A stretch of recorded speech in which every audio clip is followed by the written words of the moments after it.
on word hit on January 1 that one of the pioneers of black pro wrestlers in this industry, Sweet Daddy Siki, passed away. I believe at the age of 91.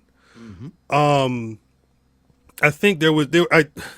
I literally saw the news as I was trying to figure out. Shout out to patreon.com/black wrestling. We watched the Sweet Daddy Siki documentary over there. I That was was good trying to too. figure out what to watch, and I said, God, I tried watching the doc the one day. I remembered why I didn't get all the way through the doc that last time I watched it, but his story, like he was born in 33, like he was legit a sharecropper as a child. Like he had memories of picking cotton and shit like that. Yeah. And I like one of the big things with because like and I mean because y'all my brothers, y'all understand me when I say this. Like a lot of the time, it don't always pay to be first. Oh no, it sucks to be first. Nigga, don't It's you it sucks to be It first. agree with sucks to that? be first. And that's kind of the Sweet Daddy Siki story. Like he like when you talk about Darius Carter's, when you talk about what the New Day is doing right now, when you talk about like Bad News Brown, like really good facts, Rock 91 really is like 178 in regular nigga years. When you talk about like He had legit all black sorts of heels, things against him. He was black in the old days. He was and he ate the stuff that black people eat, and he was black in the old days, it and he was was black in his new everything. It days, was he and he was was a wrestler. he was black, but he was popular. So like he would be able to. There's one story about him being able to wrestle Buddy Rogers when he was the champion, but the clan was like, shout out to D, piece of Dora. The clan was like, hey, you not fighting him, and they said, hey, you not touching him. Like they said we killing whoever to do something we kill. They figured out it's a really interesting story of how they figured out how to do it. But the clan was at like you talk about people getting Virgil was in there talking about people throwing cups with like spit and urine and whatnot on them and calling them nigga and shit like that. And when he was coming up, people throwing batteries and whatnot at people. The clan was sitting at ringside like a Siki. You got one step wrong and you're gonna be out on that tree. Like he had to deal with that. You know what I mean? But he was there was a pro wrestler. I gotta pull up the name. I have to pull up the Facebook. But when we posted it and it hit the Facebook, he's a brother with blonde hair. He said, "Hey, that was the first brother I ever saw with the blonde hair. Like he gave me the vision to say, hey, I can look like that too." And I believe Siki said he did that because was it Etta James had blonde hair at one point. He said he liked the way it looked on hair and thought it would look good on him. So I don't it like real pioneer type shit. And he's the guy So who he that's also the helped thing about train him. people. So go ahead, That's go ahead, the go ahead. thing about him. Is the brave part about what he did was right. Is most black dudes that they would put forth during that period of time. First, it wasn't, they were few and far between, but there were also like to make sure they placate like the folks in the audience. Like he cannot be threatening, he Right, cannot be a bad guy. He right. has to be smiling and dancing, and Yeah. and that lasted a very, very long time, Hmm. right? Like he what he dealt with, I'm sure he dealt with it on a bigger scale, much Oh more yeah. violent.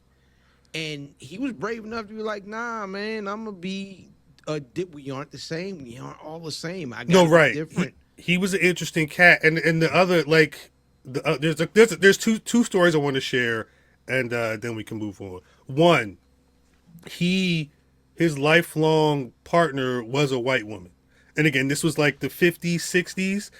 He was tripping. The wild shit was he went to New York. He was wrestling for WWF back in the Okay. 60s. They said there was one party. They're like, "Hey, Siki, come to the party." He came to the party and brought his wife. And then he said, "Hey," he said immediately he realized that they didn't like seeing that shit, and he started seeing his bookings going down, his money going down. He ended up dipping. He could have been somebody in WWF at some point. I think he wrestled there in like the mid '80s for right before he stopped wrestling. But it was there was a lot that he dealt with on this earth as Sound a, like a grandma as box. as a, shout out. Now for the second story,